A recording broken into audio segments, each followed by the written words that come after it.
에베소서 주제가 뭐냐? 제일 첫 시간에 에베소서의 주제는 사도 바울이 바라보았던 하나님의 새로운 사회라, 이런 말씀을 드렸어요. 우리 하나님께서는 부패한 세상을 버리시기보다는 그 세상을 끌어안으시고 새롭게 하기를 원하셨어요. 그런데 하나님께서 세상을 새롭게 하시는 방법이 뭐냐? 바로 우리 그리스도인이라 말씀을 제가 드렸습니다. 그래서 사도 바울은 하나님의 새로운 사회를 바라보면서 우리 그리스도인들이 책임감을 가지고 세상을 살아야 되겠다, 그런 생각을 했던 것 같아요. 근데 일이 쉬운 일이 아니잖아요. 그래서 바울의 말씀은 이 일을 할 때 전쟁을 하는 마음으로 하라, 이렇게 말을 해요. 그래서 우리 그리스도인의 삶을 가리켜서 영적인 전쟁이라, 이렇게 이야기를 합니다. 왜 우리가 사는 삶이 영적인 전쟁이냐? 우리의 삶을 가만히 보면요, 우리는 여러 가지 싸움을 하고 있어요. 첫째는 자신과의 싸움을 합니다. 여러분 자신을 한번 들여다보세요. 선을 행하고자 하는 마음이 있는데 동시에 악이 내 안에 함께 거하고 있어요. 그래서 뭘 하려고 하면은 선과 악이 내 안에서 전쟁이 벌어집니다. 우리 본성은 거룩한 것보다 속된 것을 좋아하고요, 좋은 습관은 들이기 어려운데 나쁜 습관은 금방 들어버려요. 이게 우리들입니다. 그래서 나를 이기는 것이 제일 힘들어요. 아마 뱃살과 싸워본 사람들은 알 거예요. 나를 이기는 것이 얼마나 힘든지 잘 알고 있어요. 그래서 우리는 전쟁하듯이 나 자신과 싸워야 한대요. 두 번째는 세상과의 싸움이 있어요. 세상에는 날마다 우리를 유혹하는 시험과 어려움이 항상 존재해요. 그래서 우리는 천성을 바라보고 천국을 소망하며 살고 싶은데 눈에 보이는 현실은 어려움이요, 유혹이요, 고통이에요. 그래서 그것을 이기기가 힘들단 말이에요. 세상의 소망을 끊어내고 영원한 소망을 살기 위해서는 영적인 전쟁을 싸워야 한다는 말이에요.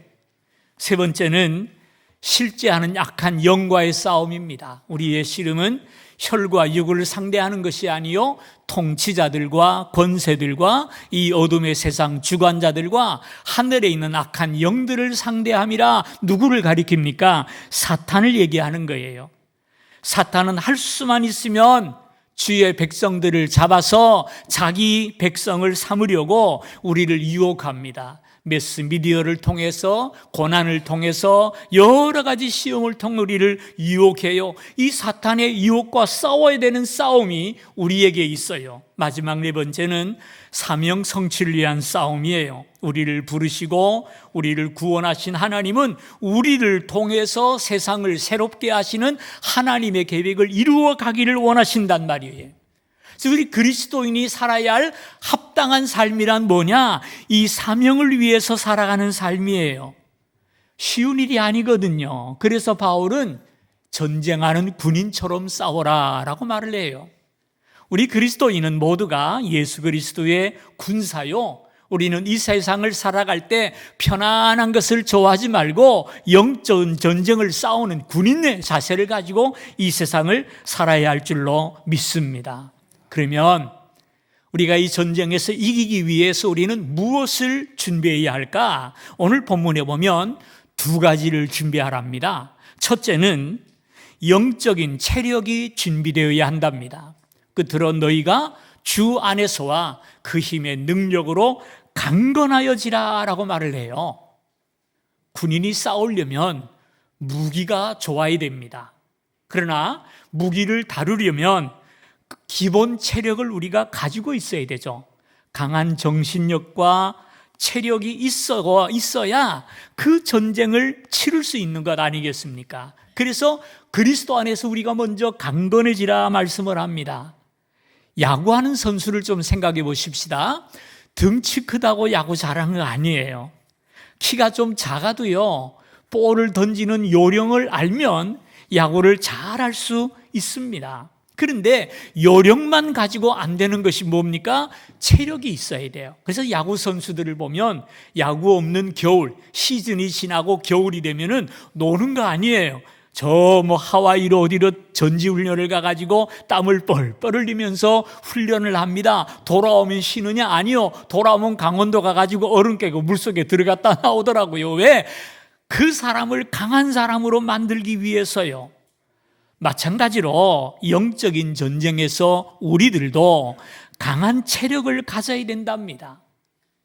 이 영적인 싸움을 싸우려면, 우리가 받은 직분과 사명을 감당하려면 우리는 강한 자가 되어야 한다라는 말입니다. 신앙의 체력이 건강해져야 합니다. 우리 성도들 사회생활하면서 보면 그리스도인의 모습을 나타내기보다는 오히려 세상에 나가서 시험에 빠져서 허덕이는 것을 우리가 보지 않습니까? 왜 우리가 그렇게 삽니까? 신앙의 체력이 약하기 때문이에요. 여러분 주변을 보세요. 나이가 들고 몸이 약한 사람은요, 찬바람만 조금만 불어도 그 다음날 켈렉켈렉하고 감기가 들어버리잖아요. 그러나 젊고 건강한 사람들은 웬만한 거 다 이깁니다. 건강하게 감기를 이겨내며 살아가지 않습니까? 왜? 체력이 좋으니까. 우리 신앙인도 똑같아요. 어떤 사람들을 보면 교회 생활을 참 기쁜 마음으로 열심히 봉사하고 잘하는 그 사람이 있는가 하면, 어떤 사람은 그저 교회 생활하다가 시험이 들었다느니, 누구한테 상처를 받았다느니, 짐이 너무 무겁다느니 엄살 뜨는 분들을 보게 돼요. 왜 그런지 아세요? 신앙의 체력이 형편없어서 그런 거예요. 영적인 체력이 약하면 웬만한 일을 넘기지 못하고 상처를 받고 시험을 당하고 좌절을 합니다. 그러므로 여러분이 어려움을 당하면요, 남 탓하지 마시고, 아이고 내가 약해졌구나, 내 신앙의 체력을 좀 키워야겠구나 생각을 좀 바꾸시기를 주님의 이름으로 축원합니다. 그러면 우리 그리스도인은 이 영적인 건강을 어디서 얻을 수 있을까요? 오늘 본문에 보니까 주님 안에 있답니다. 주 안에서 강건하라고 말씀하지 않습니까? 우리 그리스도인의 온갖 능력의 근원은 주님께 있어요. 그래서 우리가 건강한 그리스도인이 되려면 주님께 가까이 나아가야 됩니다. 주님께. 예수님 요한복음 15장에 보니까 나는 포도나무요 너희는 가지라 그랬어요.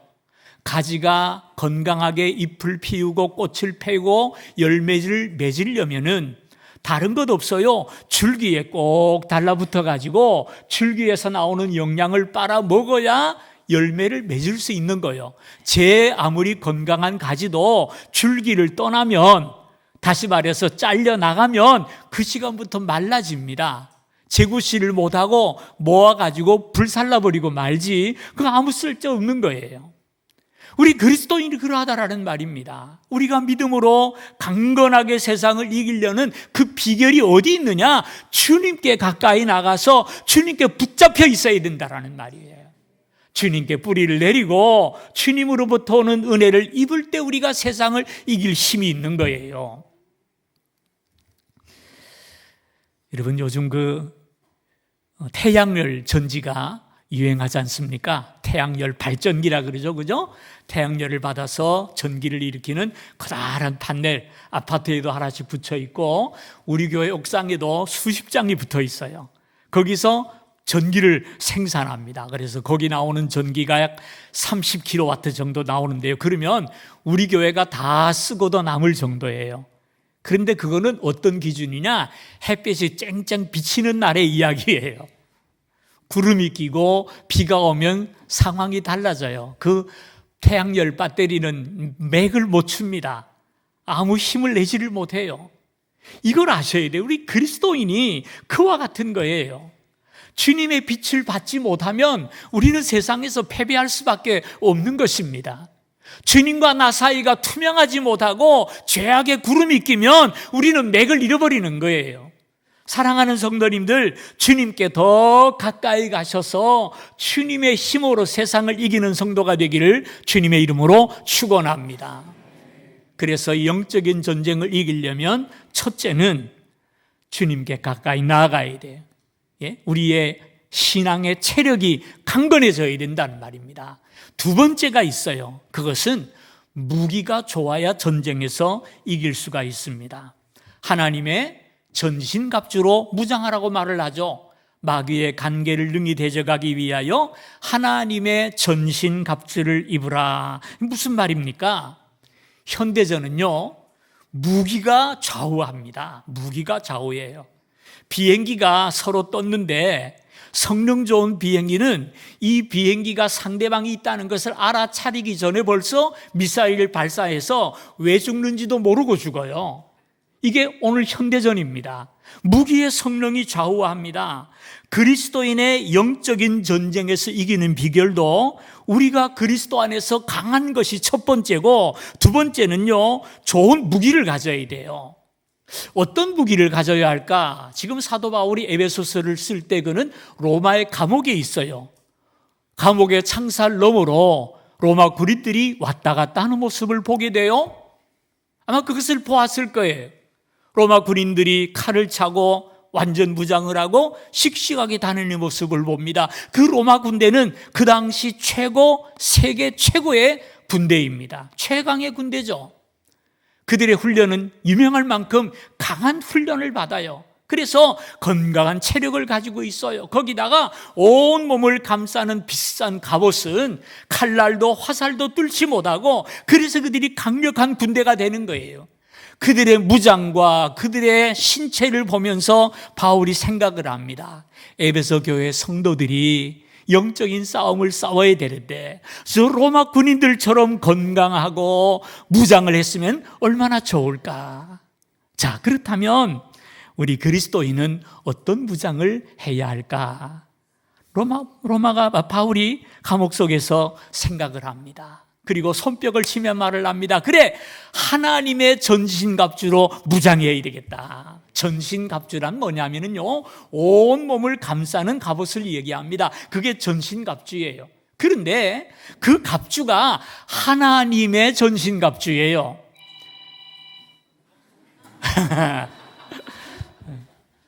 이 틈에 물 한 잔 먹고요. 뭐라고요? 하나님의 그 전신갑주. 무슨 얘기냐 하면 메이드 인 차이나가 아니라는 말이에요. 메이드 인 차이나가 아니라 메이드 인 갓, 하나님이시라는 말이에요. 하나님께서 주시는 전신갑주를 입어야 된다요. 그러면 그 전신갑주는 뭐냐? 오늘 본문에 보니까 6가지가 나오더라고요. 6가지인데 오늘 5가지 얘기하고 한 가지는 다음 주를 하려고 합니다. 제일 먼저 진리로 너희 허리띠를 띠고, 이렇게 말을 했죠. 진리의 허리띠를 띠랍니다. 여러분, 허리띠가 무슨 역할을 하는지는 아시죠?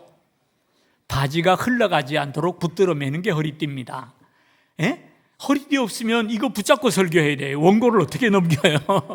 싸우는 건 더더욱 상상도 못합니다. 또 이 허리띠는 힘을 줍니다. 역도 선수들 보면 바벨을 들기 전에 제일 먼저 하는 게 뭔지 압니까?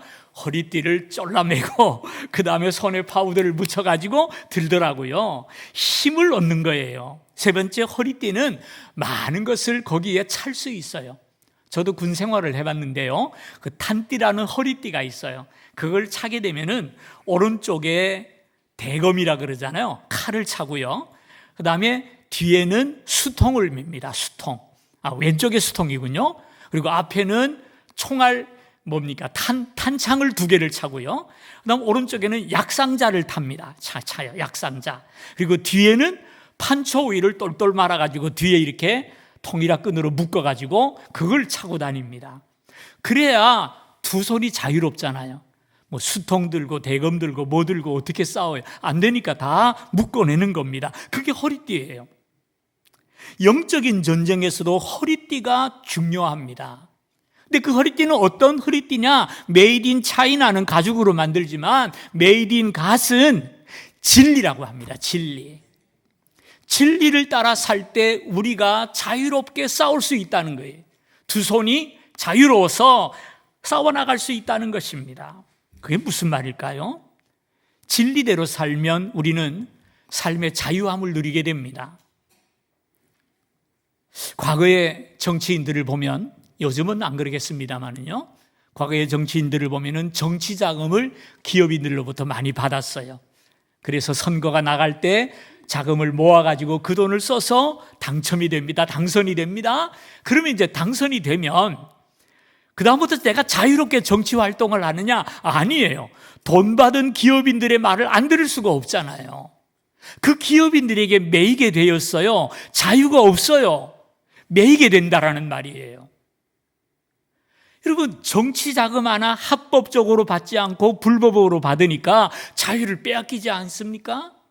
우리 성도의 삶이 그러합니다. 진리대로 살면 여러분 자유로울 수 있어요. 진리대로 못 살면 자유를 빼앗기는 겁니다. 무슨 얘기예요? 사랑은 참 좋은 거예요. 그러나 그 사랑은 부부간에서는 얼마든지 해도 좋지만 이웃집 여자하고는 하면 안 되잖아요. 그 패가망신이에요. 끝나는 겁니다. 왜? 진리를 벗어났기 때문이에요. 극단적인 일을 들었습니다만 우리의 삶이 진리를 벗어나지 말아야 됩니다. 진리를 벗어나면 어떻게 됩니까? 레일을 벗어난 열차와 같이 한 발자국도 움직이지 못하고 설 수밖에 없는 것이죠. 그래서 제일 첫 번째 무기는 진리로 허리띠를 떼어라. 진리의 삶을 살라고 말을 합니다. 두 번째 무장이 뭡니까? 의에 호심경을 붙이고 그랬죠. 호심경이라는 말은 가죽이나 노스로 가슴을 감싸게 만들어 있는 갑옷입니다. 우리로 말하면은 방탄조끼예요. 방탄조끼. 로마 군인들이 그걸 입었기 때문에 웬만한 화살이 그것을 뚫지를 못하는 겁니다. 로마인들의 무장이에요. 그러면 영적인 호심경은 뭡니까? 오늘 본문에 보니까 의의 호심경이라 그랬어요. 의가 뭘까요? 두 가지가 있어요. 모세가 율법을 통해 우리에게 주는 의가 있어요. 율법을 다 지키라, 그러면 너희가 의롭게 되리라 라고 말을 했어요. 근데 아쉽게도 이 율법을 지킬 사람이 없는 게 문제예요. 이 율법을 다 지키지를 못해요. 한번 실험 한번 해볼까요? 성경에 살인하지 말라 그랬어요. 살인 안 하셨죠? 네, 저도 살인 안 했어요. 그럼 떳떳한가요? 근데 예수님 뭐라 그랬어요? 이웃을 보고 미워하는 자마다 이미 살인하였느니라. 여기 계신 여성들님들 다 살인자예요. 하나씩은 다 죽여봤을 거예요. 또 성경에 보니까 간음하지 말라 그랬어요. 뭐 간음 안 했으니까 됐습니까? 아니요. 예수님 뭐라 그랬어요? 여인을 보고 음욕을 품는 자마다 이미 간음하였느니라. 그러면 여기 남성들, 저를 비롯해서 다 간음한 사람들입니다. 다 죄인이에요. 그 앞에 또 다른 사람이 어디 있어요? 없는 거예요. 그래서 이 의는 노력해봐야 실패할 수밖에 없는 겁니다. 그래서 하나님께서 우리에게 새로운 의를 주셨죠. 그게 뭡니까? 하나님께서 주시는 메이드 인 갓의 의가 있는데요. 하나님의 의라는 겁니다. 하나님의 의. 하나님의 의는 무엇입니까? 예수 그리스도께서 우리를 대신하여 세상에 오셔서 우리가 받아야 할 형벌을 받아주시고 우리가 지켜야 할 율법을 다 지키시면서 우리에게 하나님의 의를 만들어서 우리에게 입혀주신 것이 하나님의 의예요. 이 의는 어떻게 있습니까? 믿음으로 입는 거예요. 주님이 나의 구주심을 믿고 고백할 때 주님께서 우리에게 하나님의 의를 입혀줍니다. 이 갑옷은 뚫을 수 있는 것이 아무것도 없어요. 왜? 하나님께서 입혀주셨기 때문이에요. 로마서 8장 33절을 보니까요, 누가 능히 하나님께서 택하신 자들을 고발하리요? 의롭다 하시는 누구시라고요? 하나님이시니 누가 정죄하리요? 라고 말씀하지 않습니까? 우리 성도는 하나님의 의로 이미 무장된 줄로 믿으시기를 바랍니다. 그런데 자꾸 내 의를 내세우려는 사람이 있어요. 예? 그 내 의 내서봐야 아무 소용없어요. 그리스도의 의 속에 내가 숨어 있을 때 안전한 줄로 믿습니다. 세 번째 무기가 있어요. 평안의 복음이 준비한 것으로 신을 신고 그랬어요. 신을 신어야죠. 군쟁하려면. 요즘 보면은 황토끼를 해가지고 맨발로 걷는 사람 많대요. 예, 맨발로 걸으면 몸이 좋아진대요. 여러분 주유소에서 기름 넣으려고 하면 불이 번쩍 튀잖아요. 그죠? 내가 또 열쇠 잡을 때 번쩍 튀는 게 뭐냐면 내 안에 정전기가 쌓이는 거예요.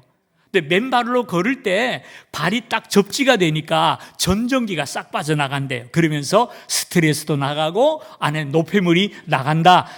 그럽디다. 난 잘 몰라요. 믿으시면 뭐 그렇게 하시면 되겠고, 어쨌든 간에 믿는 대로 될지어다. 그래서 맨발로 다니면 좋지만 맨발로 전쟁은 못합니다. 그렇죠? 전쟁은 할 수 없어요. 근데 이 세상의 모든 거짓 종교들 또는 이단들을 보게 되면은요, 그 사람들을 움직이는 힘이 어디서 나오냐고 보면은 두려움이라는 것이 나옵니다. 두려움. 6.25의 힘이 뭔지 아세요? 조상님을 제대로 모시지 아니하면 벌을 받는다는 게, 천벌을 받는다. 그래서 몇 자리도 잘 세워야 하고 1년에 한 차례씩 꼭 제사를 드려야 되고 명절을 기억해서 조상님을 모셔야 된다. 왜? 그렇지 않으면 너희 집안이 멸문지화를 당하리라. 그러니까 두려움 때문에 그거 하는 겁니다. 이단들의 무기가 뭡니까? 그것도 두려움이에요. 주님이 맨날 며칠 분명히 오신다. 거기서 살고 싶으면 신앙촌으로 와라. 우리 저 교단에 와라. 예? 구원받을 사람은 계시록 보니까 14만 4천인데 지금 우리 그리스도인이 몇 명이나 시시하게 믿어가지고 안 된다. 우리한테 와가지고 14만 4천에 들어와야 된다. 그 뭡니까? 두려움이에요. 근데 복음의 신발은 평안의 복음이라 그랬어요. 평안의 복음. 주님은 우리에게 언제 한번 위협하거나 협박한 적 없어요. 주님 말씀이 뭐죠? 수고하고 무거운 짐진 자들아 다 내게로 오라. 내가 너희를 쉬게 하리라 그랬어요.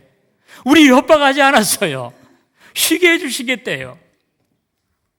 내 멍에는 쉽고 내 짐은 가볍다 그랬지 무거운 짐을 지라 말씀하지 않으셨단 말입니다. 복음은 결코 우리에게 두려움으로 협박하지 않습니다. 무거운 짐을 지우지 않아요. 우리 주님은 십자가 위에서 다 이루었다 하셨어요.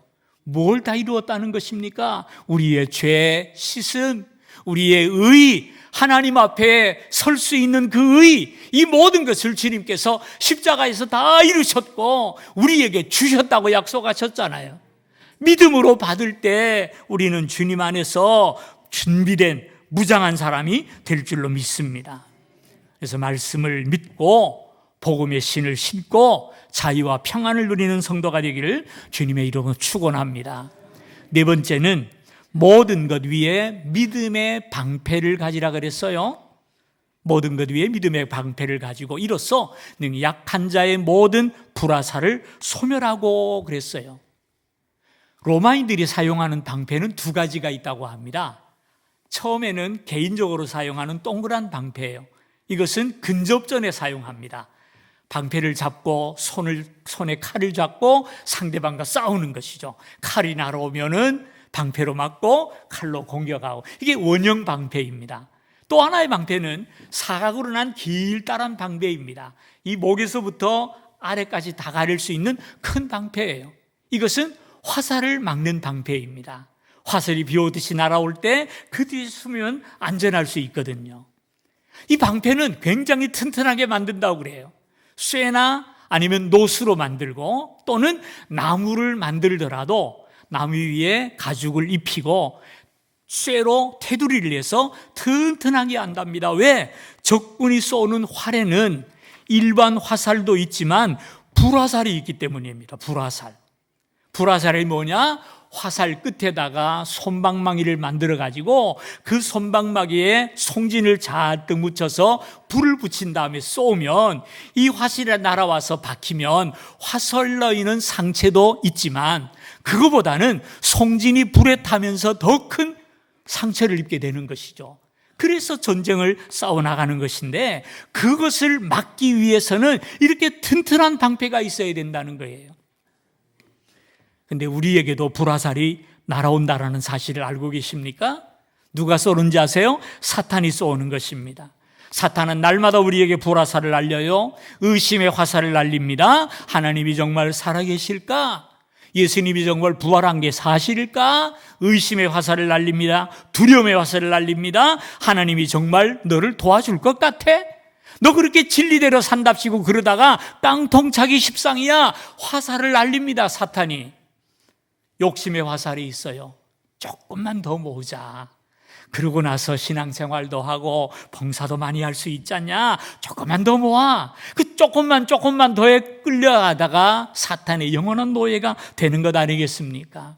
악한 마음의 화살을 날립니다. 미움과 질투와 분노의 화살을 날린단 말이에요.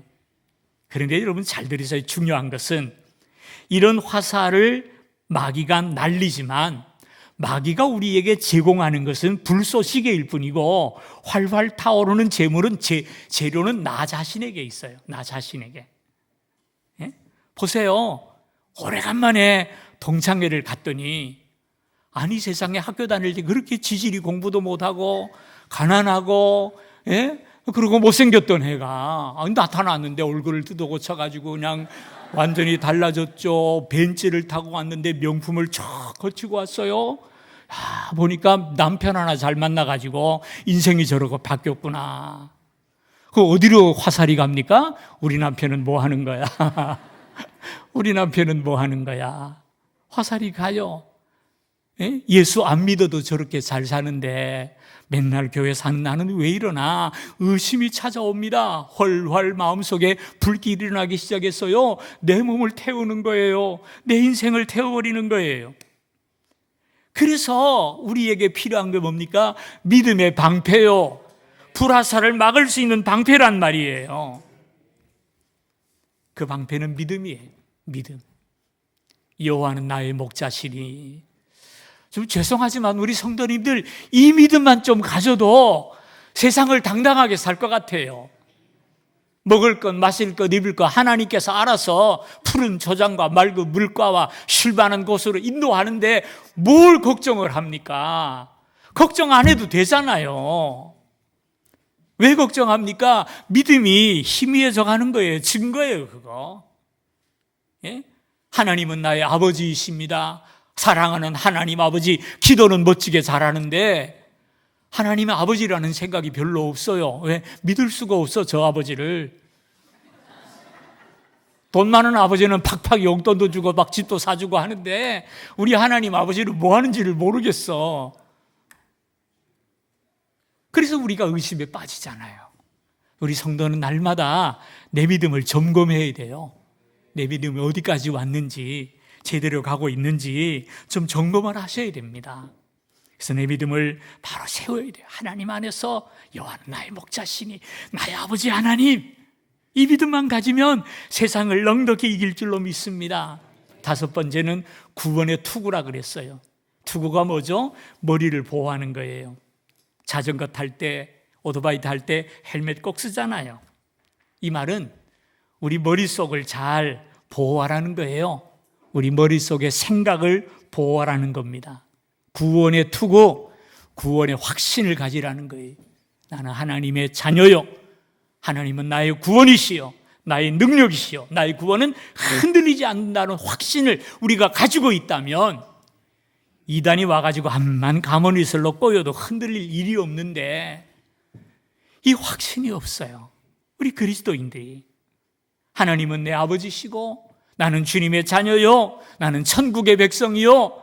예? 이 사실만 우리가 확신하고 있다면 얼마든지 강하게 세상을 살아갈 수 있는데 이 구원의 투구를 쓰지 못하니 구원의 확신이 없으니까 늘 흔들리고 주저앉고 끌려다니는 것입니다. 사랑하는 성도님들, 구원의 확신을 가지기를 주님의 이름으로 축원을 드립니다.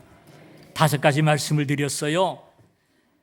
진리의 허리띠, 의의 호심경, 평안의 복음의 신발, 믿음의 방패, 그리고 구원의 투구.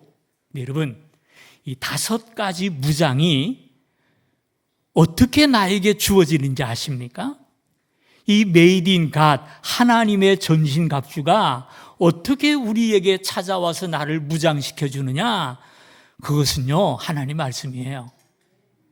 하나님 말씀을 읽을 때 나를 사랑하시는 하나님의 사랑을 알게 됩니다. 하나님의 말씀을 묵상할 때 내 안에 너는 내 자녀야.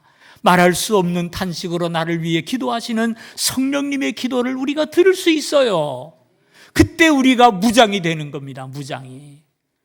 그래서 이 말씀은 6번째 무장인데요. 다음 주일 제가 말씀을 드리려고 합니다. 그리고 다음 주까지 에베소서 강해가 끝나게 됩니다. 다음 주 꼭 와야 될까요? 안 와도 될까요? 오시기를 바랍니다. 오시면 귀한 말씀을 듣게 될 거예요. 그래서 여러분, 기독교 신앙은 다른 것 없어요. 하나님 말씀을 늘 펼치고 가까이 하고 읽고 묵상하면요, 우리는 튼튼하게 무장될 줄로 믿습니다. 하나님의 전신갑주로 무장하면 실패할 리가 없어요. 패배할 수가 없어요. 하나님과 더불어 늘 승리의 삶을 살게 될 줄로 믿습니다.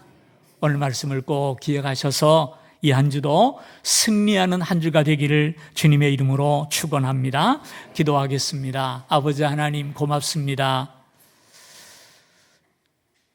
하나님의 전신갑주로 무장하게 되기를 원합니다. 또한 우리가 예수 그리스도 안에서 강건한 성도가 되기를 원합니다. 신앙의 체력을 키워가는 저희들 되게 하시고 하나님의 전신갑주로 무장하여서 이 세상을 살아갈 때 실패하거나 의심에 휩싸이는 자가 없게 하여 주옵시고, 믿음의 방패로 악한 불화살을 막아버리고 구원의 투구를 쓰고 믿음의 길을 걸어감으로써 하나님이 우리에게 부탁하신 하나님의 새로운 사회를 위해서 우리 자신이 싸워 나아갈 수 있는 믿음의 군사들, 아니 용장들이 되도록 은혜 베풀어 주옵소서. 하나님께 모든 것을 맡겨드리오니 주의 백성들의 삶을 주관하여 주시고 무장시켜 주시고 강건케 하여 주옵시사. 승리의 삶을 살아가는 주의 백성들 되게 하여 주옵소서. 예수님의 이름으로 기도하옵나이다. 아멘.